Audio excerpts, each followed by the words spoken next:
What's the worst thing a woman has done on the first date? This happened 10 years ago. I was visiting Vegas with a friend. We decided last minute to go to P.F. Chang's on a Friday night.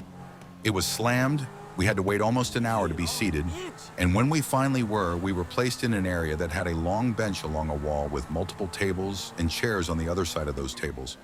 I was sitting on the bench side next to a rather large person that was already eating, and I was on the side of their arm they were using, so I had to scoot further to my right.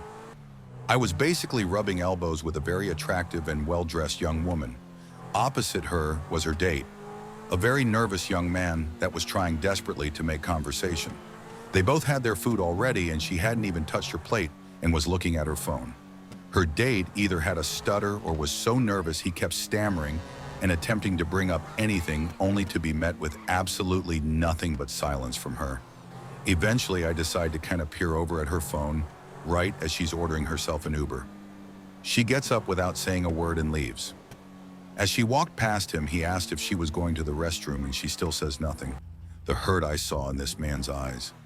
I could tell he was hoping she was maybe going to the bathroom and would come back. But as the minutes ticked by, the embarrassment crept in. He looked around nervously for a server so he could pay, and that's when I noticed he was fighting back tears. His face was red and his hands were shaking when he got his wallet out. As an observer, it felt like a millennia for the server to come back with his card. He struggled to put his card in his wallet and eventually gave up, just shoving both in his pocket and left.